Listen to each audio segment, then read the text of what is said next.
की जय, माधव अष्टसती वृंद की जय, श्री पंचतत्व भगवान की जय, श्री प्रहलाद नरसिंह देव की जय, श्री श्री जगन्नाथ बलदेव सुभद्रा मैया की जय, श्री श्री गौर निताय की जय, ग्रंथराज श्रीमद्भागवतम की जय, निताय गौर प्रेमानंदी, समवेत गौर भक्त वृंद की जय, समवेत गौर भक्त वृंद की जय, समवेत गौर भक्त वृंद की जय, श्री गुरु और गौरांग की जय।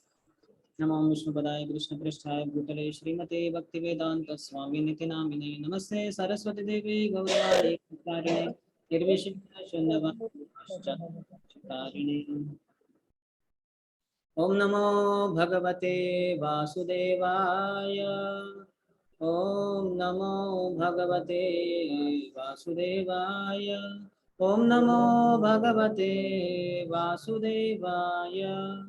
ओम ज्ञानतिमिरन्धस्य ज्ञानाञ्जनशलाकया चक्षुरुन्मिलितं येन तस्मै श्रीगुरवे नमः। श्रीचैतन्यमनोभीष्टं स्थापितं येन भूतले स्वयं रूपः कदा मह्यं ददाति स्वपदान्तिकं।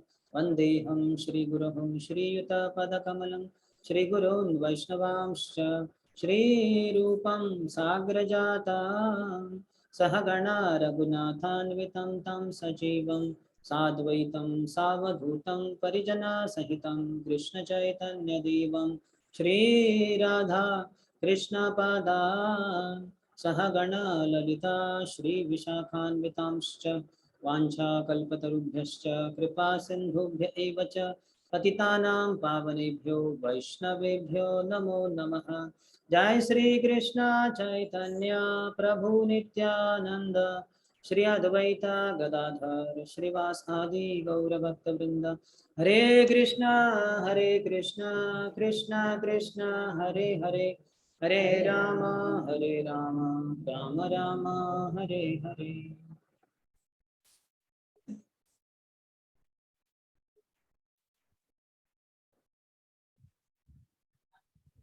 हरे कृष्णा। मैं विनती करता हूँ सभी भक्तों से, अगर संभव है तो आप आपके वीडियो ऑन कर दीजिए। काफी सारे इनके हैं ऑन, लेकिन फिर भी जिनके ऑन नहीं है ऑन कर सकते हैं।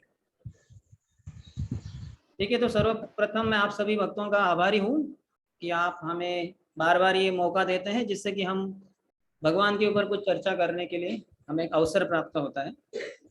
विशेषतः हम आभारी हैं श्रीमान तपो नित्यानंद प्रभु के, बार बार हमें कॉल करके बोलते हैं कि क्लास दीजिए करके। तो हम तो कलकत्ता नहीं आ पा रहे, लेकिन आप सबकी सेवा यहीं से हो रही है। तो मेरे इधर रिश्तेदार बैठे हुए हैं, तो उनमें एक बहन की बेटी का नाम साक्षी है। तो आप सबको देख के आप मुझे बुला रहे थे साक्षी गोपाल मंदिर के लिए और क्षीरचोर गोपीनाथ यात्रा के लिए 2, 3 और 4 मई के लिए। लेकिन आप सब जा रहे हैं भक्त, कुछ तो 150 भक्त जा रहे हैं। तो हमारे तपो नित्यानंद प्रभु मुझे बुला रहे थे कि आप भी आइए साक्षी गोपाल और क्षीरचोर गोपीनाथ के लिए। लेकिन मैं कहा नहीं, मैं 4 धाम के लिए जा रहा हूँ 11 तारीख से, तो थोड़ा मुश्किल है इस बार। अगली बार आएंगे आपके साथ, जहाँ भी आप जाएंगे आपके साथ हम भी आएंगे। आपकी सेवा प्रत्यक्ष रूप से करने का हमारा प्रयत्न रहेगा। अभी तो स्क्रीन पे हो रहा है, लेकिन प्रत्यक्ष रूप से भी होगी सेवा। हाँ, आप जो चर्चा कर रहे हैं शायद रोज सुबह, तो वो चर्चा हो रही है श्रीमद् भागवतम के पहले स्कंद के। अभी चल रहा है 8वां अध्याय, जिसका शीर्षक है श्रीमती कुंती महारानी की प्रार्थनाएं। तो बहुत ही विशेष प्रार्थनाएं हैं। श्रीमद् भागवतम की सबसे पहली सबसे बड़ी प्रार्थना ये है। इसके पहले प्रार्थना हो चुकी है अर्जुन की, जो सिर्फ 2-3 श्लोक की है, और उत्तरा की, जब उसके गर्भ में स्थित परीक्षित महाराज के ऊपर अश्वत्थामा ने ब्रह्मास्त्र छोड़ दिया था, तो अपने गर्भ में स्थित पुत्र की रक्षा के लिए वो कृष्ण के पास जाती है। पिछली बार हमने चर्चा की थी उन्हीं श्लोकों के ऊपर, माता उत्तरा के श्लोकों के ऊपर। जो प्रार्थनाएं है वो भी छोटी ही है, 2-3 इसमें ही है, लेकिन ये सबसे बड़ी प्रार्थना है, पहली बार आ रही है। श्रीमती कुंती महारानी जो सबसे बुद्धिमान स्त्री है इस संसार की, हालांकि वो खुद को कहती है कथम पश्येम ही स्त्रियः, मैं तो बहुत ही बुद्धू हूँ क्योंकि मैं स्त्री शरीर में हूँ, तो स्त्रियों को ज्यादा अकल नहीं होती, ऐसे ही श्रीमती कुंती महारानी कह रही है। लेकिन वो सबसे बुद्धिमान है, क्योंकि शरण किनके आई है? कृष्ण के शरण में आई है। जो कृष्ण के शरण में आते हैं वो सबसे बुद्धिमान कहलाए जाते हैं। शास्त्रों में कहीं कितने बार, सैकड़ों बार बोला गया जो कृष्ण की शरण में आता है वो सबसे बड़ा बुद्धिमान है, और जो कृष्ण की शरण में नहीं आता, हालांकि इस संसार में बहुत बुद्धिमान कहलाया जा सकता है, लेकिन सबसे बड़ा बुद्धू है वो, क्योंकि इसको इतना ही नहीं समझा कि पूरे संसार को भगवान चला रहे हैं। तो उनके शरण में आ जाए तो हमारा बेड़ा पार हो जाए। जैसे हम कल उदाहरण दे रहे थे, अगर छोटे बच्चे होते हैं, वो माता पिता के संरक्षण में रहते हैं, तो उनका सब कुछ पालन पोषण हो जाता है, उनको अपनी चिंता करने की जरूरत नहीं पड़ती। उसी तरह से जो भगवान को शरण में जाते हैं, उनकी सब कुछ पालन पोषण भगवान खुद देखते हैं। अनन्यास चिंतयन्तो माम ये जना परिपासते तेषां नित्याभियुक्तानां योगक्षेमं वहाम्यहम्। मैं उनके पास जो है उसकी रक्षा करता हूँ, जो नहीं है वो उनको सप्लाई करता हूँ, उसको देता हूँ उनको। तो बहुत सुंदर प्रार्थना है जो आप सबने सुनी। पहले करीबन 26 प्रार्थना है वो होने के बाद, जब कृष्ण तो पहले से बैठे थे, क्योंकि महाभारत का युद्ध हो चुका, हम पहले चर्चा कर चुके, और 64 करोड़ लोग मारे गए, और वो काफी सारे पांडवों के ही रिश्तेदार थे, तो उनके लिए तर्पण अर्पण किया गया। सभी पुरुष स्त्री जो बचे हुए थे, द्रौपदी इत्यादि, और युधिष्ठिर महाराज, पंच पांडव, वो सब गए और उन्होंने गंगा नदी में, यमुना नदी में इत्यादि तर्पण अर्पण किया, जो जो गए थे, निधन हो चुका था उनके लिए। और उसके बाद कृष्ण जाने लगे थे द्वारका के लिए, क्योंकि वो द्वारका से आए थे युद्ध के लिए। अभी समय हो गया वापस द्वारका जाने के लिए, उनकी इतनी सारी जिम्मेदारियां उधर, सब यादव उनकी राह देख रहे हैं, उनकी 16,108 पत्नियां उनकी राह देख रही हैं। तो कृष्ण रथ पे सवार हो गए और जाने ही वाले थे, तो उतने में माता कुंती आती है और कहती कि मत जाइए भगवान, आपके बिना हमारा क्या होगा, आपके बिना हमारा जीवन सुना सुना है। हम नहीं चाहते कि हमें राज्य मिले, हम चाहते हैं कि आपके साथ हो। आपके साथ होते हुए कितने भी संकट क्यों ना आए, समस्या नहीं है, और आप नहीं है, सब खुशहाली है, समृद्धि है, हमें नहीं चाहिए ऐसी समृद्धि, हमें आप चाहिए बस। तो कृष्ण स्मित हास्य देते हैं, तो अंतिम में बताया गया है। तो कृष्ण प्रसन्न हुए माता कुंती की प्रार्थनाओं से, क्योंकि बहुत ही सुंदर प्रार्थनाएं थी। तो उतने में फिर कृष्ण जाते हैं युधिष्ठिर महाराज के पास, और उनसे परमिशन मांगते हैं, क्योंकि बड़े भाई है, जो हम जानते हैं ये दोनों परिवार वाले हैं। कृष्ण की जो पिताजी है वसुदेव, उनकी बहन है कुंती, और कुंती के पुत्र है पंच पांडव। तो वो ममेरे भाई और बुआ के बेटे, ऐसे उनका संबंध है। तो अपने बड़े भाई हैं, अपने बुआ का बेटा है ये युधिष्ठिर महाराज, तो बड़े भाई है वो, उनके पास जाते हैं विदाई मांगने के लिए कि अभी मुझे परमिशन, अनुमति दीजिए, मैं जाना चाहता हूँ द्वारका। तो युधिष्ठिर महाराज प्रसन्न नहीं है इससे, वो कहते कि नहीं आप मत जाइए।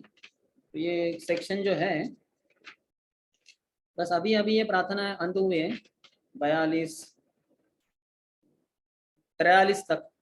और फिर वहां उसके बाद 44 में कहा गया था मंदम जहास वैकुंठो, कृष्ण स्मित हास्य देते हैं। फिर 45 में कहा गया था कि युधिष्ठिर महाराज ने कृष्ण को रोका कि नहीं आप मत जाइए। तो हम 46 से आगे देख रहे हैं, 46 से 50 आज हमारा प्रयास रहेगा, हम ये 5 श्लोक देखने का प्रयास करेंगे। तो 46वां श्लोक है, व्यासादेर ईश्वरे हाग्यै कृष्णेन अद्भुत कर्मणा प्रबोधितो अपितिहासैर्न नाबुध्यत्त शुचार्पितः। तो युधिष्ठिर महाराज जो बहुत ही दुखित है, वो किसी के द्वारा भी उनको कन्विंस नहीं किया जा पा रहा था, वो मान ही नहीं रहते। क्या उनका दुख का कारण था कि ये जो सब लोग मारे गए, ये मेरे कारण मारे गए, मेरे कारण 64 करोड़ लोग मारे गए। हाँ सोचिए आपके कारण किसी ने एक व्यक्ति की हत्या कर दी तो आपको कितना बुरा लगेगा। और ये कोई 1 2 3 10 20 100 1000 1 लाख 2 लाख नहीं, 1 करोड़ 2 करोड़ नहीं, 64 करोड़ लोग मारे गए हैं। तो इससे बहुत कुछ साबित होता है कि दुनिया की लोक संख्या हमेशा बहुत थी, ये सिर्फ पुरुष थे, तो इन सबके शादी हो चुके थे, कोई जवान बच्चे थे नहीं उधर। तो उतनी 64 करोड़ उनकी स्त्रियां भी रहेंगी, और ये तो राजा लोग हैं, किन किन लोगों की तो अनेक पत्नियां भी रहेंगी। तो 64 करोड़ और 64 करोड़ पकड़ो, तो 128 करोड़ तो यही लोग हो गए जो मारे गए, और उनकी पत्नियां, और फिर उनके बच्चे होंगे, उनके माता पिता होंगे। इसके अलावा ब्राह्मण कितने सारे होंगे, क्योंकि ब्राह्मण तो कोई आए नहीं थे इस युद्ध में, और वैश्य कोई आए नहीं थे, तो वैश्य भी होंगे जो व्यापारी लोग हैं। और शूद्र भी इसमें नहीं थे, शूद्र भी होंगे। तो दुनिया की लोक संख्या हमेशा बहुत थी। ये भ्रम है, हम सोचते हैं कि लोक संख्या विस्फोट हो रहा है। ये पॉपुलेशन एक्सप्लोजन, ये मिथ है, ये मिथ्या है। तो हमेशा लोक संख्या बहुत ही अधिक रही है।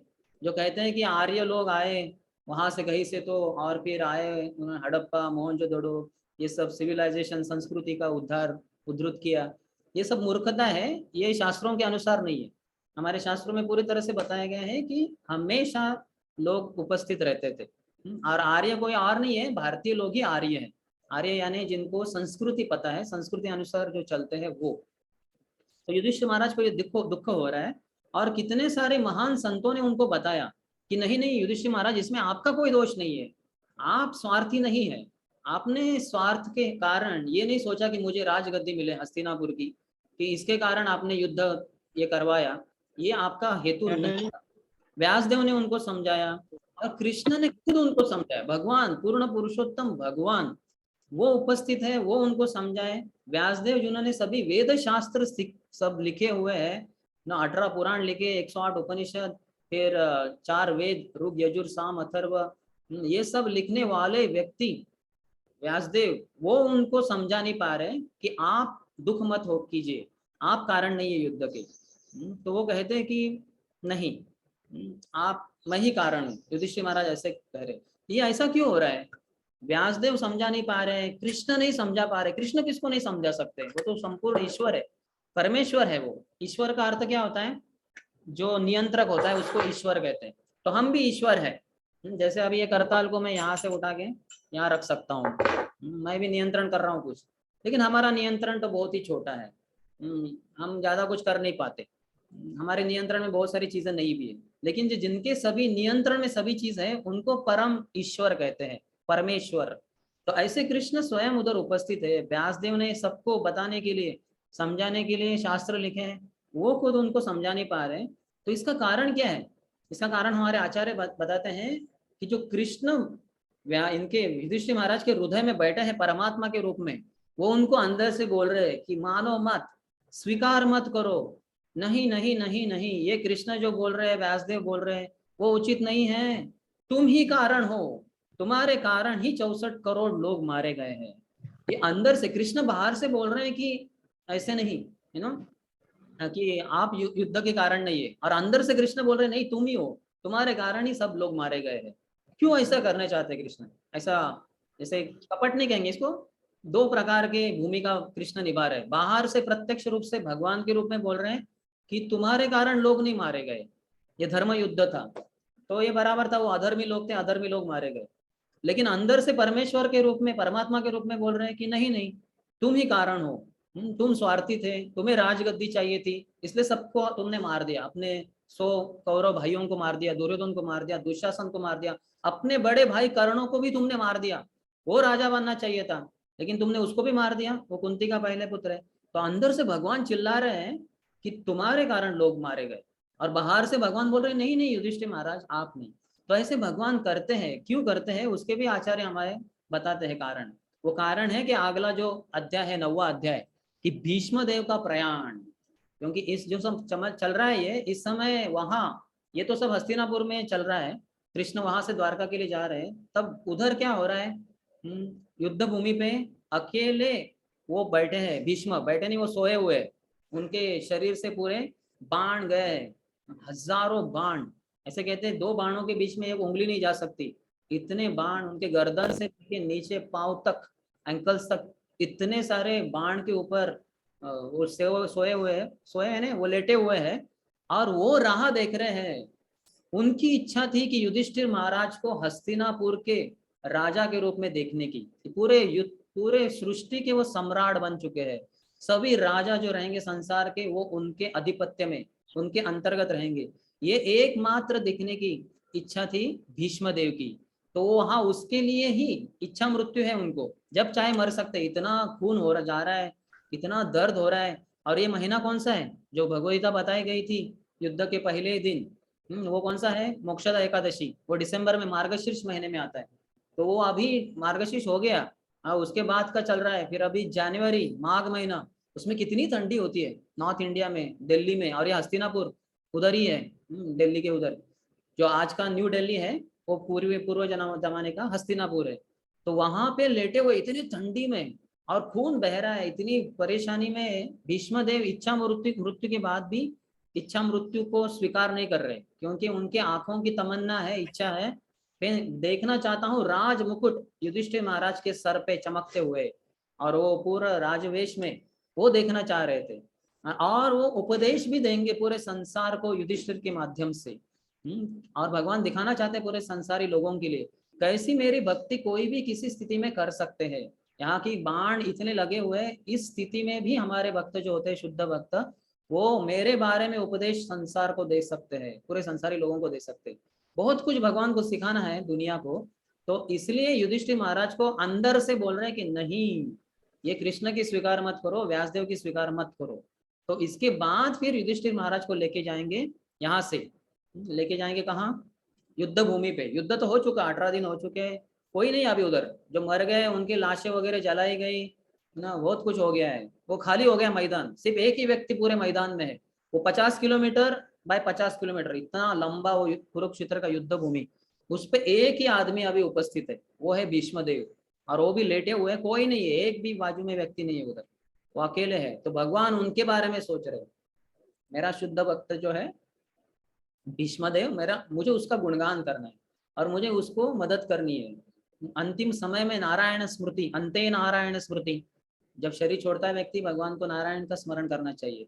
तो भगवान नारायण स्वयं, नारायण के स्रोत कृष्ण खुद जाने वाले हैं भीष्मदेव के सामने, अकेले नहीं, सभी पांडवों को लेके। और यहाँ तक कि आश्चर्य की ये बात क्या है, हमारे सब आचार्य व्यासदेव बताते हैं कि जब जाना है किसी को मिलने के लिए, अगर वो दुख में है और मृत्यु होने वाली है, तो सबको पता है मृत्यु होने वाली है, जब ऐसी स्थिति में जाते हैं हम किसी से मिलने के लिए, तो सज धज के नहीं जाते, अच्छे नए नए कपड़े पहन के कभी नहीं जाते ना, काफी बार ऐसे काले कपड़े पहन के ऐसे एकदम ही शोक स्थिति में हम जाते हैं।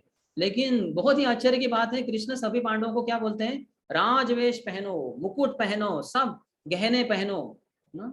तो वो करते हैं, क्योंकि भगवान का जो आदेश है उनको हमेशा मान्य रहता है। और ऐसे राजवेश पहन के वो जाते, वहां भीष्मदेव के पास जो इतना दुख में है, यानी शारीरिक रूप से इतने बाण खून बह रहा है वगैरह, ऐसे स्थिति में ऐसे व्यक्ति को मिलने जा रहे, लेकिन भीष्मदेव देखते हैं युधिष्ठिर महाराज और पांडवों को राजवेश में मुकुट के साथ, इतने खुश होते हैं, इतने खुश होते हैं, बोले बस यही मेरे आंखों की इच्छा थी कि कब देखूं मैं युधिष्ठिर महाराज को पूरे धरती के सम्राट के रूप में। अर्थात फिर युधिष्ठिर महाराज अपना जो दुख है कि दादाजी या परदादाजी, वो तो उनसे बहुत बड़े हैं, भीष्म की उम्र उस समय 400 से भी अधिक साल की थी, अर्थात युधिष्ठिर महाराज की 125 थी करीबन।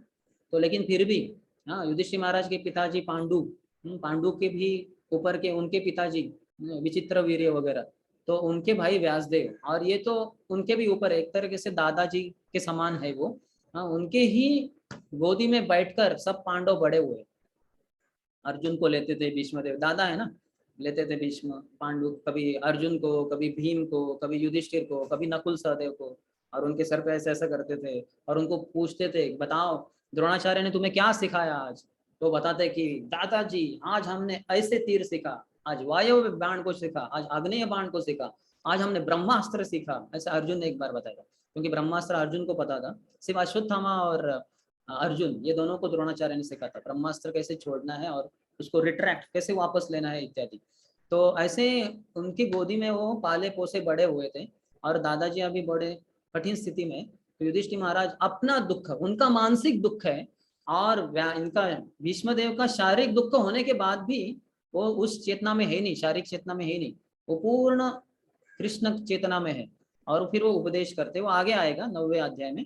लेकिन यहाँ का जो विषय है, इसमें वहां दुख हो रहा है युधिष्ठिर महाराज को। तो अगला जो 47वां श्लोक है उसमें कहते हैं, आह राजा धर्मसूतं चिंतयन् सुहृदां वधं प्राकृतेनात्मना विप्रः स्नेह मोह वशं गतः। तो जो राजा युधिष्ठिर थे, जो धर्म के पुत्र है, ये धर्मराज है। जो यमराज है वो मृत्यु के देवता है, लेकिन उनका एक दूसरा एक स्वरूप है जिसको धर्मराज कहते हैं। वो देखते हैं कि धर्म के नियम कौन कौन पालन करते हैं और उनको फिर आशीर्वाद देते वगैरह। तो दोनों तरफ ये है ना, एक तरीके से वो विस्तार है। धर्मराज है जो धर्म को देखते हैं, और जो अधर्मी लोग हैं उनको यमराज पकड़ते हैं। दोनों का एक तरीके से एक ही है वो। लेकिन धर्मराज के पुत्र के रूप में युधिष्ठिर महाराज प्रकट हुए थे। जो हम सब कथा जानते हैं, शायद पिछली बार मैंने बताया था कि पांडु को ये शाप मिला था क्योंकि उन्होंने शिकार करते हुए एक इनको मुनि को जो हिरण के रूप में थे, वो अपनी पत्नी से योग कर रहे थे जिससे कि पुत्र प्राप्ति के लिए, लेकिन वो हिरण और हिरनी के रूप में थे। और ये न जानते हुए पांडु ने उनको बाण मार दिया था, वो दोनों का हत्या हो गया था। लेकिन उन्होंने शाप दिया था कि आपने इस स्थिति में हमें हमारा वध कर दिया, तो आप भी अपनी पत्नी के पास जाओगे तो आपकी मृत्यु हो जाएगी। तो वो अपने पत्नी के पास जा ही नहीं पा रहे थे, उनको पुत्र हो ही नहीं रहे थे। तो जब कुंती देवी ने कहा कि आप चिंता मत कीजिए, मेरे पास ऐसे कुछ दुर्वासा मुनि की कृपा से मुझे कुछ वरदान है कि मैं देवताओं को आवाहन करके कुछ भी मांग सकती हूँ, तो बोले तुरंत तुम देवताओं को आह्वान करो, पहले धर्मराज को आह्वान करो और उनके द्वारा पुत्र के लिए मांग करो। तो धर्मराज के द्वारा फिर कुंती देवी को पहले पुत्र युधिष्ठिर प्राप्त होते। फिर बोलते हैं कि अभी तुम वायुदेव को आराधन करो, और वायुदेव आते हैं तो उनके द्वारा भीम प्राप्त होते। बोले अभी इंद्र को पुकारो, तो इंद्र आते हैं तो उनके द्वारा अर्जुन प्राप्त होते। और फिर उसके बाद माद्री देवी है, उनकी इच्छा होती है कि अरे मेरे कोई पुत्र ही नहीं, मुझे भी चाहिए। तो वो कहती है पांडु को कि मुझे भी चाहिए वो वरदान। तो जब मांगा जाता है तो कुंती देवी कहती है कि एक ही बार मांग सकते हैं, एक ही बार इसका इस्तेमाल कर सकते हैं। तो माद्री बहुत बुद्धिमान थी, तो उन्होंने एक ही बार इस्तेमाल किया, लेकिन अश्विनी कुमारों को बोला, अश्विनी कुमार 2 है, तो दोनों एक साथ आ गए। तो उन्होंने कहा मुझे आपसे एक एक पुत्र चाहिए, तो फिर नकुल और सहदेव प्राप्त हो गए। तो ये बहुत ही विशेष है पांडु। तो उनमें से धर्मराज के पुत्र है युधिष्ठिर महाराज, जो overwhelmed by the death of his friends, जिनके मित्रों की हत्या हो चुकी थी। तो एक सामान्य व्यक्ति की तरह, भौतिकवादी व्यक्ति की तरह वो शोक कर रहे थे। हम सब शोक और मोह में फंसे रहते। शोक, मोह, भय, ये तो 3 चीजें हमने पिछली बार चर्चा की थी पिछले कक्षा में। लेकिन शोचती और कांक्षती, क्योंकि सामान्यतः सभी जो संसारी लोग रहते हैं वो रजोगुण या तमोगुण में रहते हैं, विरला ही कोई सत्वगुण में रहता है। तो जो रजोगुण और तमोगुण के 2 लक्षण है, रजोगुण का लक्षण है कि वो कांक्षती, वो इच्छा करता है, मुझे ये चाहिए, मुझे वो चाहिए, मुझे पत्नी चाहिए, मुझे बंगला चाहिए, मुझे अमेरिका जाना है, मुझे बड़ा प्रमोशन चाहिए, मुझे कार चाहिए, मुझे ये चाहिए वो चाहिए। कांक्षती, आकांक्षा, इच्छा है, बहुत इच्छाओं के द्वारा पीड़ित रहता है। पैसा बहुत होने के बाद भी, बहुत इच्छाओं होने के बाद भी, वो बहुत इच्छाओं होने के कारण कभी सुखी नहीं होता। जैसे दुनिया के सबसे रईस व्यक्ति का टीवी के ऊपर इंटरव्यू लिया जा रहा था, जिसे वो लेते हैं, ऐसे बहुत सारे शोज होते हैं जिसमें ऐसे बड़े बड़े हस्तियों को बुलाते हैं। और एक ही प्रश्न पूछा गया था, रिपोर्टर लोग बहुत ही होशियार होते, बोले कि आपके जीवन की तमन्ना, महत्वाकांक्षा, एम्बिशन, एक शब्द में आप बताइए, एक ही शब्द, एक वाक्य भी नहीं, एक शब्द। बहुत ही बढ़िया प्रश्न है। तो ये व्यक्ति भी बहुत बुद्धिमान था, तो उसने कहा मोर, ये इंग्लिश में चल रहा था, मोर, MORE, मोर, मुझे अधिक चाहिए। अभी ये सबसे रईस व्यक्ति है दुनिया का, इसके पास क्या नहीं होगा। उसका वाशिंगटन DC में बंगला होगा, उसका न्यूयॉर्क में बंगला होगा, लॉस एंजलिस में बंगला होगा, मॉन्ट्रियल में होगा, दिल्ली में होगा, नहीं भी होगा तो पूरा 5 स्टार होटल ही खरीद सकता है वो किसी भी कंट्री में जाके, इतना पैसा है। हाँ, जैसे आपको पता होगा UAE, अरब कंट्रीज में 7 स्टार होटल्स है। हमारे गुरु महाराज राधानाथ स्वामी महाराज का एक बार उधर प्रवचन रखा गया था। तो ये 7 स्टार होटल में करोड़पति व्यक्ति को अंदर परमिशन नहीं है, सिर्फ अरबपति और खरबपति, करोड़पति व्यक्ति को अंदर प्रवेश नहीं है। एंट्री में ही इतना कॉस्ट होगा कि करोड़पति व्यक्ति सोचेगा नहीं, तो 5 स्टार होटल में जाएगा। ऐसे 7 स्टार होटल्स है। लेकिन फिर भी ये लोग सुखी नहीं रहते। डनलप बेड के ऊपर सोएंगे और आंखें खुली रहती है। जैसे हम कुरमुरा खाते हैं, क्या कहते हैं उसको, मूड़ी, मूड़ी आपके बांग्ला में मूड़ी ऐसे खाते हैं, वैसे वो स्लीपिंग पिल्स खाते हैं, सोने की दवाइयाँ 15-20 ऐसे ही खा लेते हैं, फिर भी नींद नहीं आती। क्योंकि वो सीलिंग को देखते हैं कि इसमें 10 करोड़ रुपए मैंने अंदर डाले सीलिंग में, और फिर वॉल में मेरे और 5 करोड़ रुपए हैं। इनकम टैक्स ऑफिसर आ गया और तोड़ दिया दीवार को, सीलिंग को, तो मैं पकड़ा जाऊंगा, सलाखों के पीछे चला जाऊंगा, गिरफ्तार हो जाऊंगा। तो बहुत टेंशन में रहते हैं इतना पैसा होने के बाद। तो कांक्षती ये रजोगुणी लोग, और तमोगुणी लोग वो शोक करते रहते हैं, अरे अरे मैं तो इतना गरीब, मैं इतना मेहनत करने के बाद भी मुझे कुछ तरक्की नहीं हो रही, मेरा प्रमोशन नहीं हो रहा है, और रोते रहते हैं। तो ऐसे ही लोग रहते हैं इस संसार के। तो ये जो लोग रहते हैं वो अलग है, वो भौतिकवादी लोग हैं। लेकिन यहाँ महाराज युधिष्ठिर जो है, ये रजोगुण और तमोगुण के परे जो सत्वगुण है, जिसमें सुख और ज्ञान होता है, उसके भी परे है, शुद्ध सत्व गुण में है हमारे युधिष्ठिर महाराज। लेकिन फिर भी वो सामान्य व्यक्ति की तरह शोक कर रहे हैं कि कैसे हुआ ये सब, इतने लोग मारे गए, मेरे कारण मारे गए। जैसे सामान्य व्यक्ति जैसे रोता है किसी की मृत्यु के बाद, अरे रे क्या हो गया, आप कहाँ चले गए, मेरा क्या होगा, है ना। आपने देखा होगा संसारी लोग ना, कि सोचते हैं कि अभी हमारा क्या होगा। अरे सब कुछ हो जाएगा। भगवान है, तुम्हारे जन्म के पहले ना तुम्हारा सब व्यवस्था किया था माता के गर्भ में। वो माता को पता ही नहीं होता कि अंदर लड़का है कि लड़की है। 9 महीने वो रज इसमें तमोगुण में, अज्ञान में वो बच्चे का संभाल कर रही है, अर्थात उसको भी ठीक से पता नहीं कैसे संभालना होता है, लेकिन वो सब भगवान रक्षा करते हैं। सरक्षिता रक्षिति ही यो ही गर्भे। यमराज ही खुद आते हैं। हमने शायद पिछली बार बताया होगा सुयज्ञ की कथा में, जो राजा हिरण्यकशिपु बता रहा है, जब हिरण्याक्ष का वध किया भगवान वरादेव ने, तो सब उनकी माता दीति और उनकी हिरण्याक्ष की पत्नी, अभी वो विधवा हो गई है, पति मारे गए हैं भगवान के द्वारा, वो शोक कर रही है। और बहुत सारे हिरण्याक्ष के पुत्र है, वो रो रहे हैं, हमारे पिताजी को मारा ये विष्णु ने वराहदेव के रूप में वगैरह। तो हिरण्यकशिपु आता है पहले, बाद में तो मारने जा रहा है वो भगवान को, विष्णु को, लेकिन उसके पहले उपदेश देता है सबको। तो उस उपदेश में आता है एक राजा की कथा, जिसके मृत्यु के बाद उनकी पत्नियां रो रही थी, अरे नहीं हमारे पति चली गए, अभी हमारा क्या होगा। तो वो अपने शरीर, उसके शरीर को छोड़ ही नहीं रही है, दाह संस्कार करना है।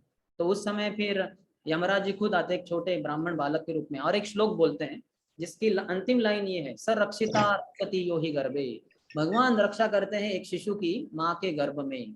वो माता को पता ही नहीं है कैसे रक्षा करनी है, वो खाती है उस अन्न को, भगवान कैसे ऐसे बना देते हैं, उसके शरीर का भी पोषण होता है। और उम्बिलिकल कॉर्ड के द्वारा, जो नाली कहते हैं शायद हिंदी में उसको, माता और बच्चे का जो कनेक्शन रहता है, जन्म के बाद भी वो नाली होती है, जिसको काट देते हैं बाद में, तो वो नाली के द्वारा कैसे वो जाता है अन्न।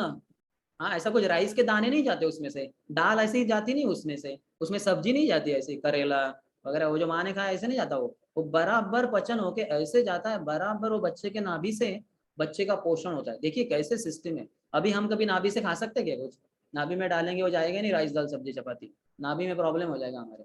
लेकिन भगवान की योजना है, और जैसे ही बच्चा बाहर आता है, नाली कट गई, तुरंत माँ के स्तन में दूध उत्पन्न हो जाता है। ये सब भगवान की योजना है। तो इसलिए भगवान सबसे महत्वपूर्ण है। और ऐसे भगवान के शरणागत युधिष्ठिर महाराज है, लेकिन एक सामान्य व्यक्ति की तरह शोक में पड़कर वो एकदम दुखी है। और वो बोलना शुरू कर देते हैं। तो ये 47 में बताए गए हैं। तो 48 इसमें 48 में कहते हैं वो, अहो में पश्यता ज्ञानम रुधिरूढ़ दुरात्मनः पारक्यस्यैव देहस्य भव्यो में अक्षुणैर्हताः। किंग युधिष्ठिर सेड, युधिष्ठिर महाराज ने कहा, अरे अरे अरे, ना दुर्दैव की बात है, अहो अहो अहो, I am the most sinful man, मैं सबसे बड़ा पापी व्यक्ति हूँ इस संसार का। देखो तो मेरे हृदय को कितना अज्ञान से भरा हुआ है। ये शरीर जो अंततः सभी के हित के लिए बना होता है, इसके लिए मैंने कितने सारे लोगों को मार दिया।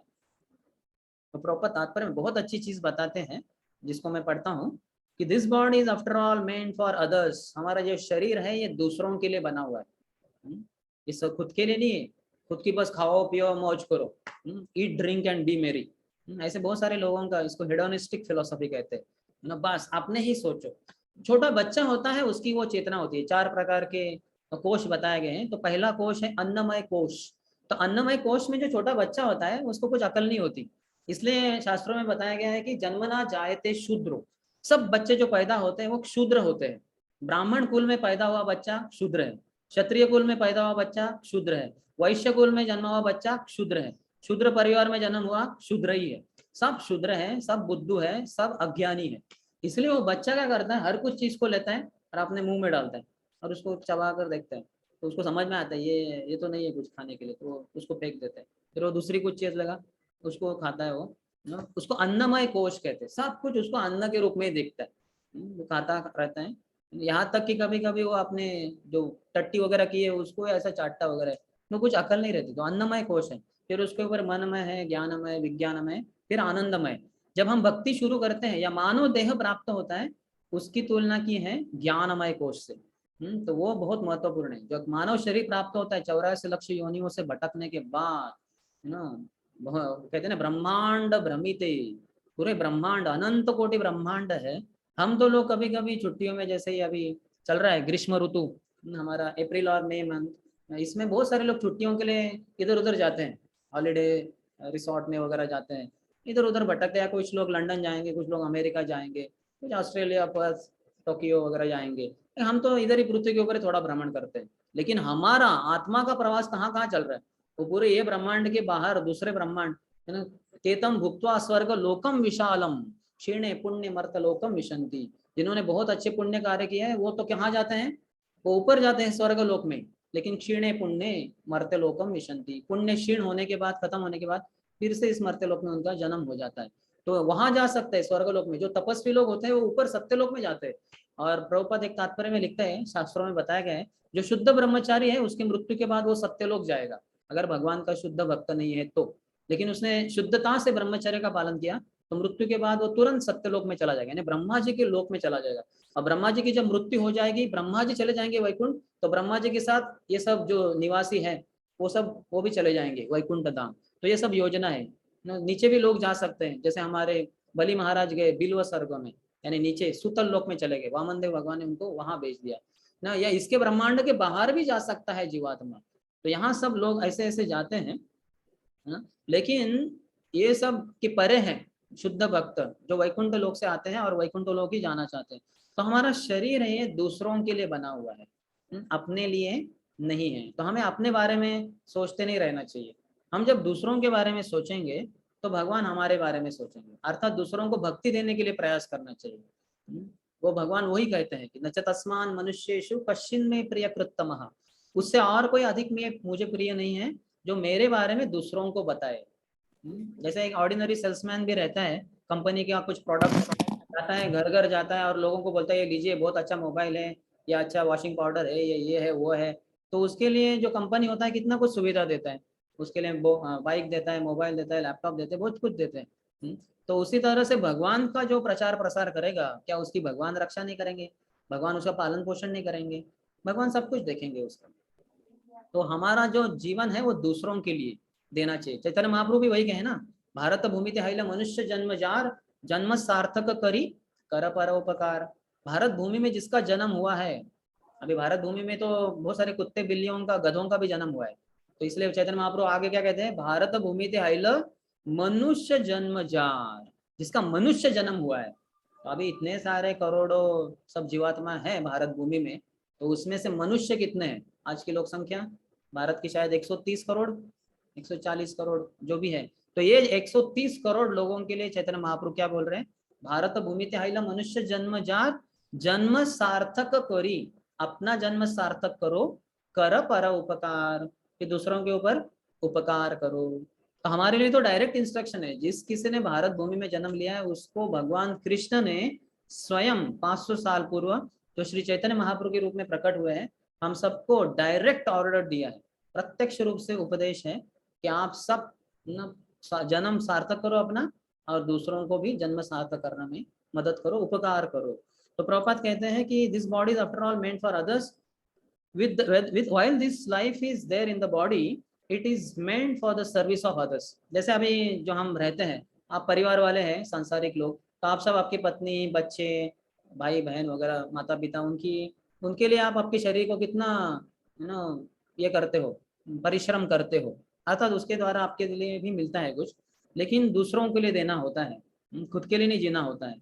और जब शरीर से मृत्यु हो जाता है, हमारा आत्मा चला जाता है, when it is dead it is meant to be eaten by dogs and jackals or maggots, है ना। जब हमारी मृत्यु हो जाती है तो हमारे शरीर को कौन खाएंगे, कुत्ते खा जाएंगे, या ऐसे चीजों, ऐसे लोगों के बारे में बताया गया है जिनके कोई परिवार वाले है ही नहीं। ऐसा कभी कभी हो जाता है, कोई जंगल में चला गया और वो मर गया किसी कारण से, तो अभी उसको कौन खाएंगे, उधर उधर शेर खाएगा या कोई कुत्ता खाएगा, जंगली कुत्ता खाएगा। और ऐसे कोई लाश पड़ी रहती है, कभी कभी ऐसी कुछ चीजें हो जाती है, तो फिर वो लाश को खाने के लिए कुत्ते आ जाते हैं, या फिर लोमड़ी आ जाती है, जाकल सियार आ जाते हैं ना, या ऐसे कुछ कीड़े होते हैं छोटे छोटे, वो खा जाते हैं उस शरीर को। तो मृत्यु के बाद भी हमारा बचा हुआ शरीर है वो दूसरों के लिए है। जीते जी भी दूसरों को मदद करना है, और मृत्यु के बाद भी शरीर दूसरों को ले दिया जाता है। जो पारसी लोग रहते हैं शायद उनका जो क्या कहते हैं, साइलेंस, पावर ऑफ साइलेंस रहता है उनका। जैसे हमारी स्मशान भूमि रहती है हिंदुओं की, तो हमारे शरीर को जलाया जाता है, और जो क्रिश्चियन मुस्लिम है उनके शरीर को दफनाया जाता है जमीन के नीचे। लेकिन जो पारसी लोग रहते हैं उनके शरीर को ऐसे एक बड़े कुएं में या ऐसे फेंक दिया जाता है, और जो गीध रहते हैं ऊपर मंडराते हुए, तो वो देखते हैं कि ये मृत शरीर आ गया है, हिल नहीं रहा है और कोई है ही नहीं, तो आके बैठ जाते हैं और उसके शरीर को चोंच से नोच नोच कर वगैरह सब उसके मांस को खा जाते हैं, नसों को खा जाते हैं, उसके आंतड़ियों को खा जाते हैं। तो उस तरह से वो जो शरीर बचा हुआ वो भी अन्य जीवात्माओं के ऊपर परोपकार के लिए है। तो यहाँ युधिष्ठिर महाराज दुखी हैं, क्योंकि वो सोचते हैं कि ऐसा जो ये क्षणभंगुर शरीर है, इसके प्रसन्नता के लिए, सुख सुविधा के लिए मैंने 64 करोड़ लोगों की हत्या करवा दी। ऐसे उनको दुख हो रहा है, ऐसे प्रभुपाद कह रहे हैं। तो 49वें श्लोक में कहते हैं, बाल द्विज सुहृन्मित्र पितृभातृ गुरुद्रुह नमेस्यान निरयान मोक्षो झपी वर्षा युतायुत ही। तो कहते हैं कि मैंने बहुत सारे बच्चों को मार दिया, ब्राह्मणों को मार दिया, शुभ चिंतकों को मार दिया, मित्रों को मार दिया, माता पिताओं को मार दिया, जो गुरु वगैरह है उनको मार दिया, भाइयों को मार दिया। तो ये जो सब लोग मारे गए थे 64 करोड़, तो ये अलग अलग ये कैटेगरी में विभाग में आ जाते हैं। जैसे अभिमन्यु जैसे था वो बॉयज के कैटेगरी में आ जाएगा। या तो माता द्रौपदी के 5 पांडवों के द्वारा 5 पुत्र थे, उनकी शादी नहीं हुई थी। अभिमन्यु की शादी हुई थी उत्तरा से, और उनके द्वारा उनको पुत्र प्राप्त हुआ था बाद में, अथवा वो गर्भ में था, परीक्षित महाराज। लेकिन बाकी जो 5 पांडवों के पुत्र थे वो तो विवाहित नहीं थे, तो वो बॉयज थे, सब 16 साल से भी कम उम्र के थे वो। तो मेरे कारण बच्चे मारे गए। ब्राह्मण, जैसे एक ब्राह्मण है उसमें, जैसे ये हमारे द्रोणाचार्य, वो ब्राह्मण परिवार से थे, वो द्रोण से उनका जन्म हुआ। तो एक जो महात्मा थे, एक मुनि, उन्होंने एक अप्सरा को देखा तो उनको वीर्य स्खलन हो गया, तो उन्होंने द्रोण में रखा, उससे बच्चा पैदा हुआ, वो द्रोण कहलाया जाता है, द्रोण और द्रोणी। तो द्रोण द्रोण का जन्म हुआ था, इसलिए द्रोणाचार्य कहते। तो ब्राह्मण मारे गए, बहुत सारे शुभ चिंतक मारे गए, जो उनके शुभ चिंतक थे वो मारे गए, मित्र मारे गए, माता पिता मारे गए, पेरेंट्स। जैसे कितने सारे हैं, द्रोणाचार्य तो थे ही अश्वत्थामा के पिता, लेकिन अन्य बहुत सारे थे जो मारे गए, शिक्षक मारे गए, और फिर भाई मारे गए। तो वो कहते हैं कि हालांकि मैं बहुत सालों तक जी सकता हूँ, लेकिन मैं उसके बाद नरक में चला जाऊंगा, क्योंकि मैंने इतने सारे पाप कर दिए, इतने सारे लोगों को मार दिया जो मेरे ही हितैषी थे। फिर 50वें श्लोक में कहते हैं, नैनो राज्ञः प्रजा भर्तुर धर्म युद्धे वधो द्विषाम इति में न तु बोधाय कल्पते शासनम वचः। तो वो कहते कि ऐसे राजा के लिए जो उचित कार्य के लिए धर्म के हेतु जब वो कोई पाप करता है, वो कुछ चीज करता है, ऐसे लोगों को मरवा देता है, तो वो पाप नहीं कहलाया जाता है, क्योंकि वो प्रजा की रक्षा कर रहा है। लेकिन वो मेरे लिए नहीं है, क्योंकि मैंने अपने निजी स्वार्थ हेतु मैंने इतने सारे लोगों की हत्या करवा दी, तो इसलिए मैं तो पापी हूँ, मैं कोई धर्मनिष्ठ राजा नहीं हूँ। तो ये ऐसे मेरी गलती हो गई, मैंने ऐसा नहीं करना चाहिए था। ऐसे वो शोक कर रहा है, एक सामान्य व्यक्ति जैसे तमोगुण के अंतर्गत, अज्ञान के अंतर्गत अपने आप को कोसता है। पहले तो अज्ञान में होने के कारण कुछ पाप कर देता है, फिर बाद में उसकी अकल आ जाती है ठिकाने पे, उसको सोचता है अरे मैंने ऐसा नहीं करना चाहिए था, मैंने क्यों किया, अभी क्या होगा, ऐसे रोते रहता है। ऐसे युधिष्ठिर महाराज प्रतीत हो रहे हैं। लेकिन वैसे कुछ समस्या नहीं है, ये धर्म युद्ध था, कृष्ण के ही प्रसन्नता के कारण, प्रसन्नता के लिए ये युद्ध हुआ था। कृष्ण ने पहले से ही ऐलान कर दिया था कि अर्जुन जो युद्ध की शुरुआत में ही वो जैसे हताश हो गए थे, नहीं नहीं नहीं मैं कैसे लड़ाई कर सकता हूँ, मेरे सब परिवार वाले मारे जाएंगे, मेरे पिताजी मारे जाएंगे यानी चाचा जी मारे जाएंगे, मेरे गुरुवर्य मारे जाएंगे, नहीं नहीं नहीं नहीं मैं नहीं लड़ना चाहता। तो कृष्णा ने बहुत सारी चीजें बताई कि तुम शरीर नहीं आत्मा हो, फिर कर्म करना चाहिए, कर्मयोग वगैरह। फिर चौथे अध्याय में बताया दिव्य ज्ञान क्या होता है, तो उसके अंतर्गत कैसे ये लोग मारे जाने चाहिए। और 11वें अध्याय में कहते हैं विश्वरूप दर्शन में कि कालोस्मि लोकक्षयकृत प्रवृद्धो, मैं काल हूँ, काल के रूप में मैं सबको मार देता हूँ। तो कहते हैं कि तो मिल्स ऑफ द लॉर्ड ना grind slowly but exceedingly fine.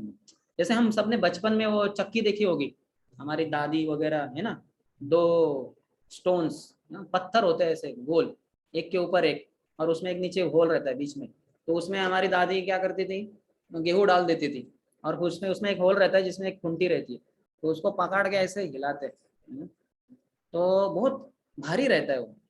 उस समय में कुछ चक्की वगैरह नहीं रहती थी, तो घर में ही सब कुछ आटा पिसवाया जाता था। तो ऐसे ऐसे करते हम भी जाते थे, हम बोले दादी तुम जाओ मैं करता हूँ। हम जाते थे, वो हिलता ही नहीं था, दोनों हाथों से ढकल के वगैरह प्रयास करते थे। तो वो चलता है, वो धीरे से चलता है, धीरे से चलता है, लेकिन जो बीच में से दोनों पत्थर के बीच में से जो आटा निकलता है बहुत फाइन रहता है, बहुत क्या कहते हैं सॉफ्ट, बहुत मुलायम रहता है। उसमें कुछ ग्रेन्स, कुछ सॉलिड नहीं रहता, सब पिसवा गया वो गया पूरा उसमें से जाता है, और ये घिस रहा है, दोनों पत्थर एक दूसरे के ऊपर घिसते घिसते घिसते वो पूरा फाइन पाउडर हो जाता है पूरा। तो उसी तरह से जो वो कहते हैं कि the mills of the Lord, भगवान की जो चक्की है, वो कहते हैं कि ग्राइंड स्लोली, वो स्लोली स्लोली चक्की पीसती है भगवान की। लेकिन क्या होता है, एक्सीडिंगली फाइन, इसमें सब फाइन हो जाता है, यानी सब सबका नामो निशान मिट जाता है। तो कालोस्मी, काल के रूप में मैं सबको हत्या कर देता हूँ। और भगवान ने दिखाया कैसे भीष्म में उनके मुंह में जा रहे हैं, काल रूप जो दिखाया, भीष्म जा रहे हैं, द्रोणाचार्य जा रहे हैं, अभिमन्यु जा रहे हैं, कौरव पांडव सब 64 करोड़ लोग भगवान के मुंह में जा रहे हैं, और दांतों के द्वारा भगवान उसको चबा के उनका स्वयं खून उड़ रहा है पूरा। तो भगवान ने कहा अर्जुन को, देखो ये सब लोग इधर आए हैं अपनी इच्छा से, लेकिन कोई भी अपनी इच्छा से बाहर जा नहीं सकता है, ये सब मारे जाएंगे, इधर सिर्फ आप 5 पांडव बचेंगे, बाकी सबको मैं मारने वाला हूँ काल के रूप में। तो तुम लड़ो और निमित्त मात्रम भव सव्यसाची, निमित्त बनो और तुम्हें सब ग्लोरी, सब गुणगान किया जाएगा। नहीं तो तुम नहीं मारने को तैयार, तुम चले जाते हो जंगल में भीख मांगने के लिए, तुम चले जाना, लेकिन मैं यहाँ से किसी को जाने नहीं देने वाला, सब मारे जाने वाले। क्योंकि मेरी जो महान भक्त है द्रौपदी, उसके बालों को इन्होंने छीन के उसको घसीट के लाया राज दरबार में, उसके ऊपर अत्याचार करने के लिए। तो मेरे वैष्णव का जो अपराध करता है उसका मैं नामो निशान मिटा देता हूँ, तो ये सबको मैं मारने ही वाला हूँ। लेकिन द्रौपदी तुम्हारी भी पत्नी है, तो धर्म पत्नी है, तो एक पति का कर्तव्य होता है अपने पत्नी का जो अपमान हुआ उसका बदला ले, और तुम तो क्षत्रिय हो, तुम्हें बदला देना ही चाहिए। तो धर्म युद्ध है, मैं कह रहा हूँ मारो इन सबको, नहीं तो तुम नहीं मारोगे तो मैं तो मार ही देने वाला हूँ। तो ये धर्म युद्ध है, तो ये धर्म युद्ध था, भगवान की इच्छा के लिए ही लड़ रहे थे पांडव। तो लेकिन भगवान की ही योजनाएं है, क्योंकि जैसे बताया जाता है, हमारे आचार्य बताते हैं युद्ध के शुरुआत में भगवान ने अर्जुन को भ्रमित कर कर पूरे संसार के उद्धार हेतु भगवत गीता दे दी। और बाद में महाराज परीक्षित जो अर्जुन के पुत्र अभिमन्यु के पुत्र थे, उत्तरा के पुत्र, अभिमन्यु उत्तरा के पुत्र, उनको बाद में थोड़ा सा भ्रमित करके करीबन 30, 36 या 40 साल के बाद थोड़ा भ्रमित करके पूरे संसार के उद्धार हेतु भगवान ने श्रीमद् भागवतम दे दिया।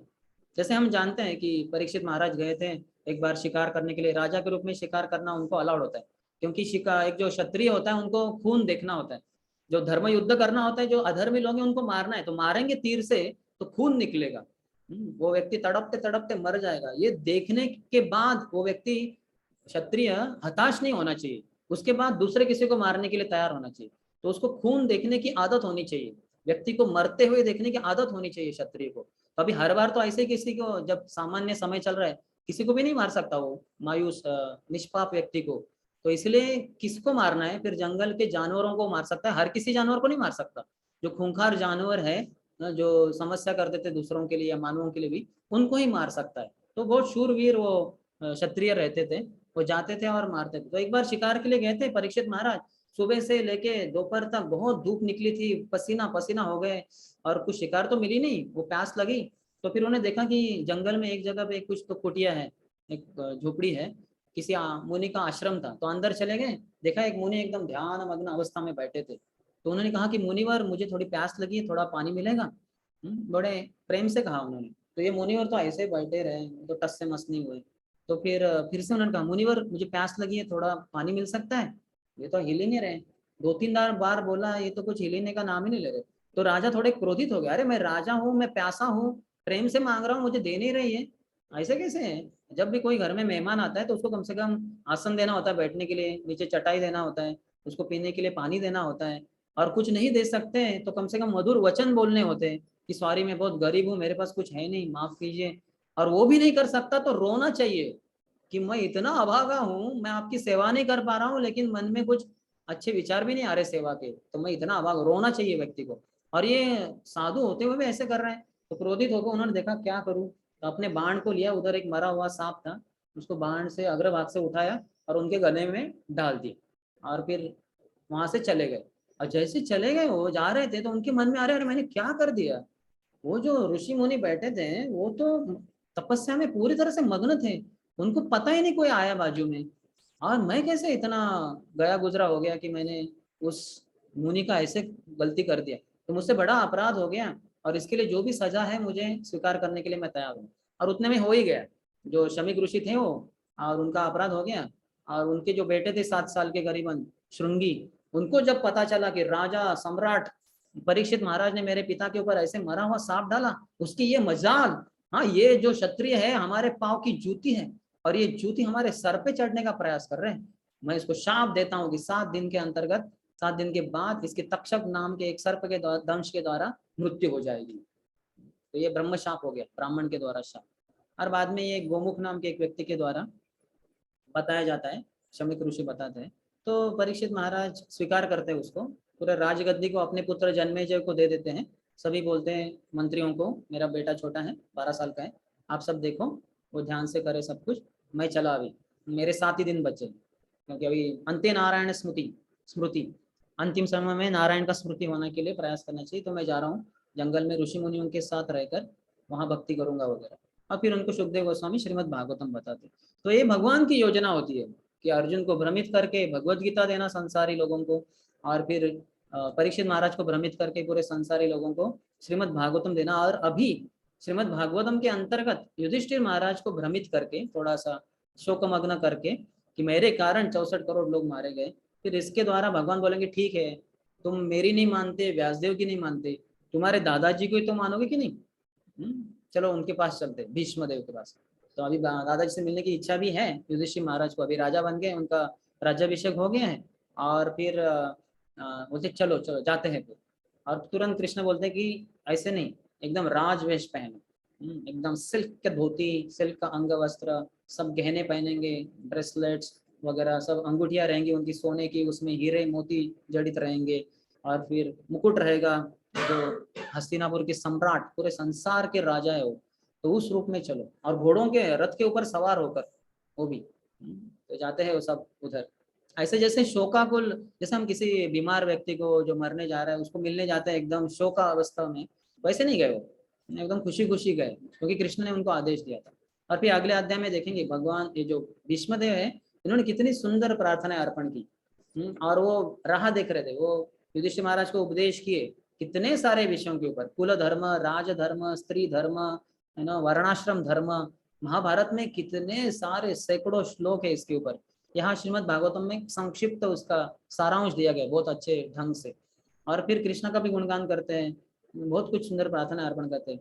और उसी समय उत्तरायण शुरू होता है, तो उसकी राह देख रहे होते हो कि जो दक्षिण में जा रहा था सूरज धीरे धीरे धीरे जाता है 6 महीने के लिए, और फिर मकर संक्रांति के दिन फिर वो उत्तरायण शुरू होता है, सूरज उल्टा वापस इसी दिशा में जाता है। तो बस उस दिन सोचा कि ये अच्छा समय है, अर्थात ये ऊपरी रूप से है, असली कारण है सूर्य के जो स्वामी है भगवान कृष्ण स्वयं उनके सामने प्रकट हुए, और कृष्ण के मुख कमल को, चंद्र कमल को देखते हुए भगवान का नाम लेते लेते भीष्मदेव अपने शरीर को त्याग देते हैं। और फिर वो ऐसे वैकुंठ लोक में जाते हैं जहाँ भगवान पार्थ सारथी के रूप में विद्यमान रहते हैं। जो वैकुंठ लोक है, हर वैकुंठ लोक में एक भगवान रहते हैं, जैसे नरसिंह देव का एक वैकुंठ लोक है, वामन देव भगवान का एक वैकुंठ है, भगवान रामचंद्र का एक वैकुंठ है जिसको अयोध्या कहते हैं या साकेत भी कहते हैं, वो ऊपर है। वहां से भगवान नीचे आते हैं इसलिए अवतार कहते हैं। ऊपर से नीचे आने को अवतरण कहते हैं, नीचे से ऊपर जाने को आरोहण कहते हैं, गिरियारोहण, गिरि आरोहण, पर्वत के ऊपर चढ़ना, माउंटेनियरिंग, हाँ तो उसको गिरियारोहण कहते हैं। लेकिन नीचे भी उतरते हैं, आरोही ना, ऐसे हवाएं रहती जो ऊपर की दिशा में जाती, तो अवतार भगवान लेकर आते हैं, लेकिन वैकुंठ जगत में हमेशा स्थित रहते हैं। तो हर किसी भगवान के एक एक वैकुंठ लोक है। तो जहां भगवान विद्यमान है पार्थ सारथी के रूप में, वहां हमेशा भगवान रथ के ऊपर सवार रहते हैं, अर्जुन रहता है और उनको उपदेश बोलते रहते हैं वगैरह, और सब भक्त देखते हैं उनको। तो वहां से भीष्म है उस लोक से, तो वहां के धाम को वो वापस चले जाते हैं। जैसे ध्रुव महाराज हैं, उनके शाश्वत भगवान है भगवान कृष्ण गर्भ, भगवान माता पिता के द्वारा जो प्रकट होते हैं इस संसार में, जैसे कृष्ण हुए वसुदेव और देवकी के रूप में, उसके पहले वामन देव हुए कश्यप और अदिति के रूप में। उसके पहले कृष्णी और सुतपा थे, उनके पुत्र के रूप में भगवान कृष्ण गर्भ के रूप में प्रकट होते हैं। तो कृष्ण गर्भ भगवान का भी अपना एक वैकुंठ लोक है। तो ध्रुव महाराज अभी तो वो वहां है, पोल स्टार, उत्तर ध्रुव तारा जिसको कहते हैं, पोल स्टार आपने सुना होगा, उत्तर दिशा में दिखाई देता है। अगर आसमान में बादल ना हो, फॉग वगैरह नहीं हो कुछ, तो हम रात को देख सकते हैं जो ध्रुव तारा। तो ये भगवान का धाम है इस संसार में, ध्रुव महाराज के लिए विशेष करके भगवान ने दिया है। तो वहां 36,000 साल रहेंगे वो। और फिर उसके बाद जब ब्रह्मांड का नाश हो जाएगा तो वो भगवत धाम चले जाएंगे, वैकुंठ लोक। कौन से वैकुंठ लोक? जहाँ भगवान कृष्ण गर्भ के रूप में, जो गजेंद्र का उद्धार किया भगवान ने, वो कौन से भगवान है? भगवान श्री हरि। तो गजेंद्र को उद्धार करके भगवान अपने धाम श्री हरि भगवान का जो वैकुंठ धाम है वहां चले गए। और हम, हमारे भगवान कौन है? गोलोक वृंदावन में निवास करने वाले भगवान श्री कृष्ण, श्याम सुंदर, यशोदा नंदन, उनके धाम का नाम है गोलोक वृंदावन। यहाँ भगवान का जो वृंदावन है उसको भौम वृंदावन कहते हैं, और वो जो है धाम वृंदावन, जिसको गोकुल कहते हैं, वहाँ गोलोक कहते हैं। दोनों का अर्थ है प्राय एक ही है, गोकुल, गैयों का जो हाँ कुल है वगैरह, गोकुल, वो भी गोलोक, गैयों का लोक। तो ऐसे भगवान के वो दास है। तो ठीक है, फिर अगले श्लोकों में बताया जाएगा थोड़ा कुछ। और अगले अध्याय में जिसका शीर्षक ही है भीष्म देव का निर्याण, उनका शरीर त्यागना कृष्ण की उपस्थिति में। तो हाँ, आप पढ़ेंगे बहुत सारी चीजें कि कैसे भीष्म देव ने प्रार्थना अर्पण की। तो मैं अपने प्रवचन को यहीं पे विराम देता हूँ। आपके कोई प्रश्न है तो अनम्यूट करके आप पूछ सकते हैं।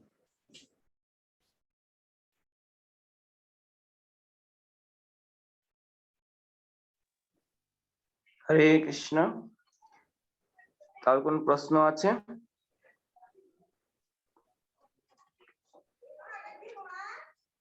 प्रभु जी, मेरा एक क्वेश्चन है। आपने बताया था যে ভারত ভূমিতে मनुष्य जन्म হলো যা जन्म सार्थक करी करो पर उपकार, इसका बारे में बताया था।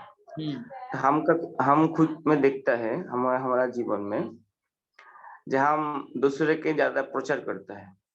हम जब भक्त होता है तो हम प्रचार करता है, प्रचार करने ज्यादा सोचता है कैसा हम प्रचार करेंगे। हम खुद जो है हम भक्ति में इतना निष्ठा नहीं है, हम शांत नहीं है, माने मन में माने थोड़ा ये रहता है, चंचल रहता है, ज्यादा निष्ठा नहीं है।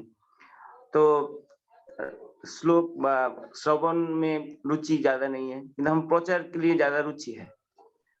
तो हम कैसे प्रचार करना है खुद के बदलाने के बाद, माने खुद ठीक होने के बाद प्रचार करना है ना, कैसे प्रचार करना है? जैसे हमारे गुरु महाराज बहुत अच्छा उदाहरण देते हैं।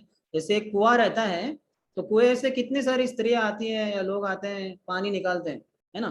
और फिर वो नहाने के लिए, बर्तन मांजने के लिए, कपड़े धोने के लिए, अलग अलग कारणों के लिए इस्तेमाल करते हैं। तो बहुत सारे लोग आते हैं, पानी निकालते रहते हैं, निकालते रहते हैं।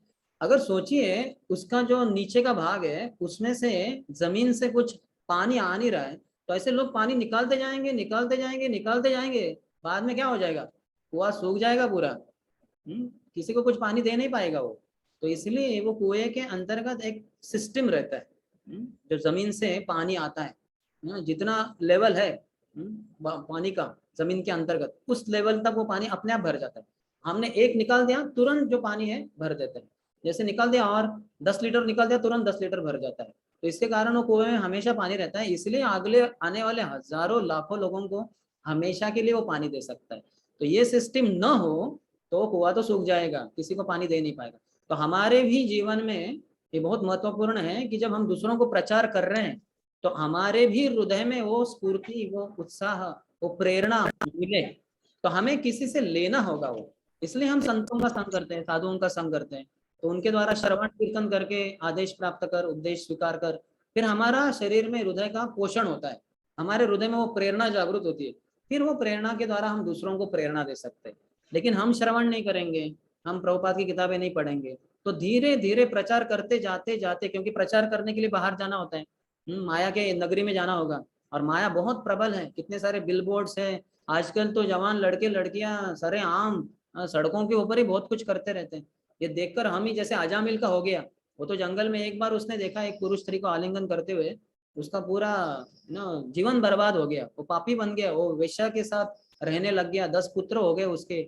भगवान की कृपा से उसके छोटे बच्चे का नाम नारायण हो गया। नारायण इधर आओ, नारायण नारायण बैठो, नारायण खाओ, नारायण पियो, नारायण नारायण नारायण, अनजाने में उसका बहुत सारा हरिनाम निकल गया। फिर यमदूतों से उसकी छुटकारा हो गई। लेकिन ऐसा हमारा नहीं हो सकता, तो इसलिए हमें बहुत बच के रहना चाहिए। तो बाहर जा रहे तो शक्ति होना चाहिए। प्राण आचे यार स हेतु प्रचार, जिसमें जान है वो प्रचार कर पाएगा। मुर्दा क्या प्रचार करेगा? मुर्दा क्या प्रचार करेगा? कोई मर गया है उसको बोलेंगे उठो प्रचार करो, वो क्या उठेगा? तो कुछ भी नहीं कर सकता, हिल भी नहीं सकता हो। तो ये प्राण क्या है हमारा? प्राण आचयार स हेतु प्रचार। क्या प्राण है? वो प्राण कृष्ण है। जिसके हृदय में कृष्ण भरे हुए हैं वो प्रचार कर सकता है। तो कृष्ण किसकी संपत्ति है? कृष्ण शुद्ध भक्तों की संपत्ति है। जैसे गुरु महाराज के लिए बोलते हैं, वैष्णव के लिए, कृष्ण से तोमार कृष्ण दीते पारो, तोमार शक्ति आछे, आमी तो कंगाल कृष्ण कृष्ण बोली, ढाई तब पाछे पाछे। तो कहते हैं कि कृष्ण से तुम्हारे, गुरु महाराज कृष्ण आपके हैं, कृष्ण दीते पारो, कृष्ण आप सबको दे सकते हैं, तुम्हारा शक्ति आछे, ये आपकी शक्ति है। आमी तो कंगाल, मैं तो कंगाल हूँ, मैं क्या हूँ, भिखारी हूँ, मेरे पास कृष्ण है ही नहीं, मैं तो कंगाल हूँ। हम ही तो कंगाल, कृष्ण कृष्ण बोली धाई तवा पाचे पाचे, कृष्ण कृष्ण बोलते बोलते मैं आपके पीछे दौड़ रहा हूँ, गुरु महाराज मुझे कृष्ण दीजिए। तो हमें गुरु महाराज के पीछे दौड़ना चाहिए, प्रभुपाद के पीछे दौड़ना चाहिए, प्रभुपाद की किताबें पढ़नी चाहिए, मॉर्निंग प्रोग्राम अटेंड करना चाहिए, रोज सुबह 4 बजे उठना चाहिए, नहीं संभव तो 4:30 को उठना चाहिए, थोड़ा और मुश्किल है तो 5 बजे उठ के जप करना चाहिए। अगर संभव है तो मंगल आरती कर सकते हैं, सुबह घर में हो। आप सबका तो शायद शायद डेली ये चल रहा है कॉमन जू पे, है कि नहीं?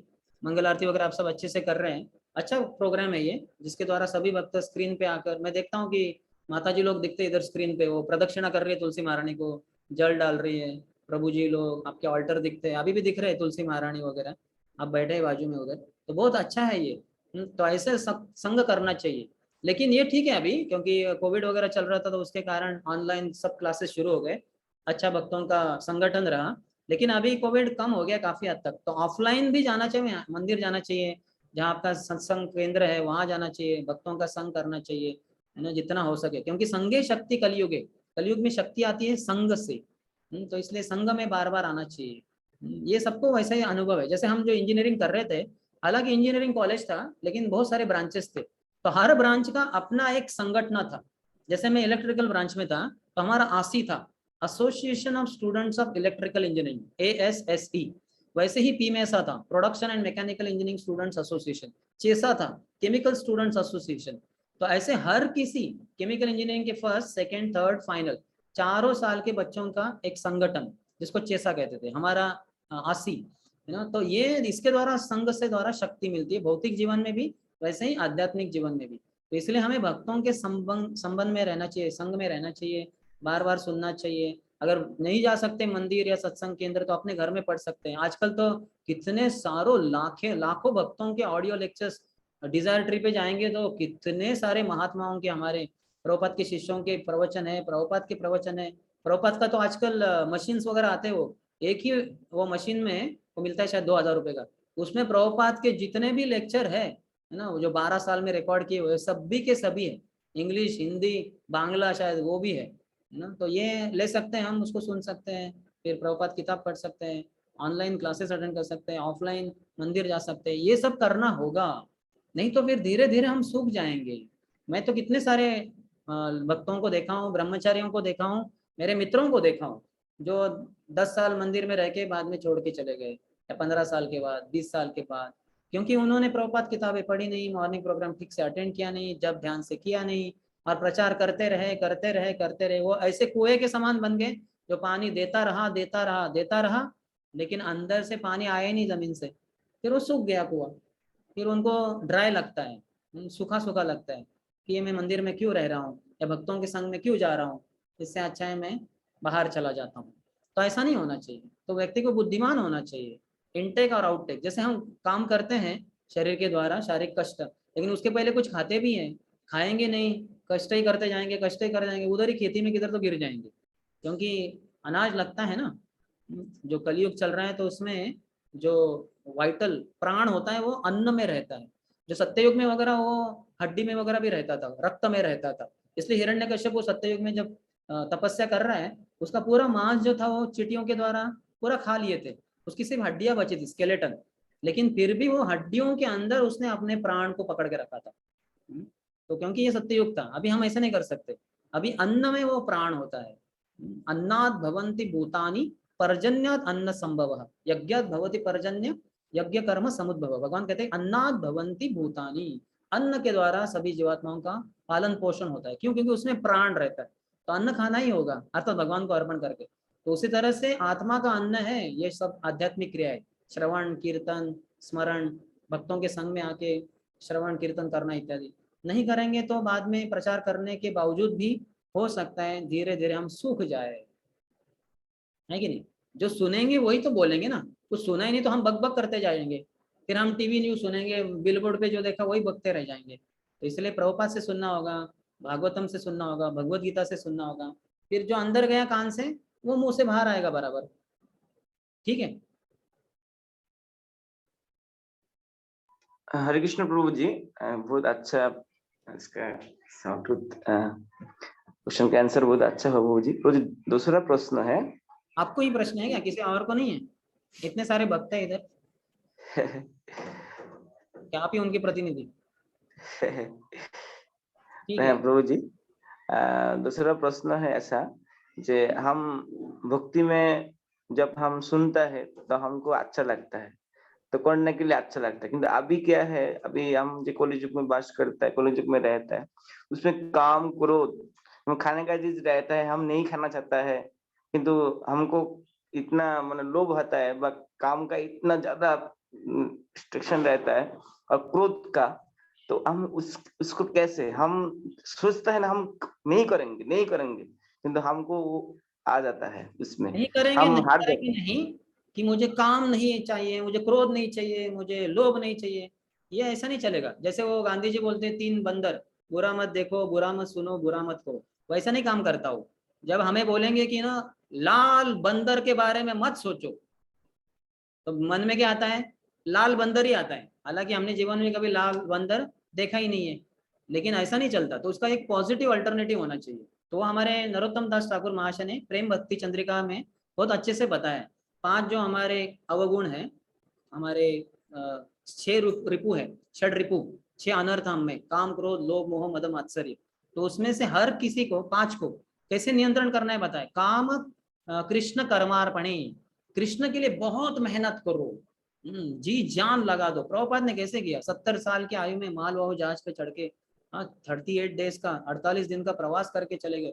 तो बहुत मेहनत करो, जैसे सभी अमेरिकन भक्त, यूरोपियन भक्त कितना रोज 8 घंटे वो ये करते थे संकीर्तन रोड के ऊपर। सोचिए जैसे आप लोग जॉब करते हो 9 to 5, 8 घंटे होते हैं वो, लेकिन क्या हो ऑफिस में जाते हैं, बैठ जाते हैं उधर और कुछ तो कंप्यूटर पे या कुछ तो लिखा पढ़ी कर दिया, लेकिन ये रोड के ऊपर जाके कीर्तन करना, नाचना, किताबें बांटना 8 घंटा, सोचिए कितना कठोर परिश्रम है इसमें। रोज करते थे वो, रोज, कहीं भी हो, लंदन में हो, टोक्यो में हो, जापान में हो, किधर भी हो, पूरे संसार में ये इस्कॉन की पद्धति थी पहले। तो अभी हम क्या कर रहे हैं, हम तो आराम से बैठे हैं चेयर पे ऊपर, तो ऐसे नहीं चलेगा, आर्म चेयर फिलोसॉफी नहीं चलेगी। तो काम यानी कृष्ण के लिए कर्म अर्पण करो। फिर क्रोध भक्त द्वेषी जने, क्रोध को टालना नहीं है, क्रोध को इस्तेमाल करना है। कहाँ? जो भगवान के द्वेष करते हैं या भगवान के भक्तों का द्वेष करते हैं उनके ऊपर क्रोधित होना है। प्रभुपाद हमेशा 2 उदाहरण देते हैं, एक तो हनुमान जी का, हनुमान जी को जब पकड़ा गया, वैसे तो कोई पकड़ नहीं सकता था उनको, लेकिन रावण का पुत्र मेघनाथ, उसने जो ब्रह्मास्त्र छोड़ा, ब्रह्मा जी ने बचपन में ही हनुमान जी को वरदान दिया था कि मेरा ब्रह्मास्त्र तुम्हें पकड़ नहीं पाएगा। तो हनुमान जी को ब्रह्मास्त्र क्या पकड़ सकता है? पकड़ नहीं सकता। लेकिन हनुमान जी ने सोचा चलो इसके द्वारा मैं पकड़ा जाता हूँ, फिर वो रावण को देखना चाहता हूँ कौन है वो कमीना जिसने सीता माता को अपहरण किया है। तो वो बांधे गए, फिर उनको सामने लेके गए और उधर जैसे ही लेके जा रहे थे सब उनकी धज्जिया, उनकी हंसी मजाक उड़ा, ये देखो ये बंदर देखो, ये कैसा, इसका मुंह देखो, इसकी पूंछ देखो, ये देखो वो देखो, बहुत अपमान किया ना, रावण ने भी बहुत अपमान किया। लेकिन हनुमान जी क्रोधित नहीं हुए, लेकिन वो तो देख रहे थे सब कैसे है, ये रावण है क्या, सब देख रहे थे। और जब उनका स्वामी राम जी का अपराध करना शुरू कर दिया, अरे ये राम क्या है, तो सामान्य व्यक्ति, इसको तो मार डालूंगा वगैरह, तो जाना है तो जा सकते। तो तो ये बहुत क्रोधित हो गए हनुमान जी और सोचे कि मैं तो पूरे इसका सत्यानाश कर दूंगा। वो सोच रहे थे क्या करूं मैं, कैसे क्या करूं। तो उतने में ही उनका डिस्कशन हो गया। रावण ने कहा इसको मार डालो ये बंदर को। तो तुरंत विभीषण खड़े हो गए, भैया आप ऐसे नहीं कर सकते ना, जो ये राजदूत है वो हमारे शत्रु का दूत है, ऐसे दूत को मारना नहीं होता, नहीं तो फिर वो आपके क्षत्रिय कुल का जो प्रसिद्धि वो चला जाएगा। बोले ठीक है ऐसा नहीं करेंगे, फिर क्या करना चाहिए। तो वो सोचे सब, वो बोले ये बंदर को अपनी पूंछ का बड़ा गर्व होता है, पूंछ को लगा दो आग। तो तुरंत उन्होंने कपड़े से बांध दिया और उसको जला दिया। और हनुमान जी बोले ठीक है अभी तो अपने ही पूंछ में आग लगी है, पूरे लंका को जला देता हूँ, और पूरे लंका को जला दिया। तो क्रोध भक्त द्वेषी जने लोभ लोभ साधु संगे हरि कथा, साधुओं के संग में बैठकर हरि कथा सुनने से लोभ हमारा शुद्ध हो जाएगा। जैसे अभी आप सब इधर बैठे थे जो भी 1 घंटा वगैरह, तो अभी 1 घंटे में आपने, कोई हो सकता है 100 रुपए कमा सकता था, कोई 1000 रुपए कमा सकता है, जिसका जितना ज्यादा बुद्धि है कोई 10,000 1 2 3 4 लाख रुपए भी कमाए जा सकते हैं बैठे बैठे घर में कुछ चीजों के द्वारा। लेकिन वो सब नहीं कर रहे हैं हम असली जो संपत्ति है हरि भक्ति की संपत्ति वो कमा रहे। लोभ साधु संगे हरि कथा, इसके द्वारा लोभ शुद्ध हो जाता है। और फिर मोह इष्ट लाभ विनय, कृष्ण की प्राप्ति के बिना मैं मोहित हो रहा हूँ, मैं पागल हो रहा हूँ। शून्यायतम जगत सर्वम गोविंद विरहेण में, पूरा संसार शून्य ही प्रतीत होता है गोविंद के विरह में। ऐसा मोह को डाउटेल कर सकते। अब ये कौन सा बचा, काम क्रोध लोभ मोह मद, मद कृष्ण गुण गाने, मद कृष्ण का गुणगान करने में। कृष्ण कितने महान हैं, कितने सुंदर है, न कि मैं सुंदर हूँ मैं बहुत महान हूँ, नहीं इस तरीके से नहीं, कृष्ण बहुत अच्छे हैं। तो इस तरह से जो हमारा गर्व है इसको हम नियंत्रण कर सकते हैं। तो इस तरह से 5 हमारे जो अवगुण है, द्वेष दोष है, उसको शुद्ध किया जा सकता है। छठा एक बचता है द्वेष, ईर्ष्या। वो कहते हैं नरोत्तम दास ठाकुर, उसको छोड़ना है बस, उसको डाउटेल नहीं कर सकते, उसको कहीं शुद्ध करने का कुछ तरीका नहीं, उसको छोड़ दो बस बुद्धि के द्वारा। 5 को हम शुद्ध कर सकते हैं, ठीक है। अभी बहुत समय हो गया, विराम देते हैं। बहुत बहुत धन्यवाद। श्रीमद् भागवतम की जय, प्रभुपाद की जय, निताई गौर प्रेमानंद, हरि हरि सुंदर श्याम प्रभु की जय। सकल आनंद प्रभु जन बोल हरे कृष्णा कृष्ण कृष्ण हरे हरे, हरे राम राम राम हरे हरे। बहुत बहुत धन्यवाद प्रभु जी, हमारे लिए आप ऐसे कृपा कीजिए। हम बहुत आभारी हूँ प्रभु जी, आप इतना समय निकाल के हमें कर दिया। आपके सेवा के रूप में हमने सेवा किया। हमारे तरह कृपा रखिए प्रभु जी।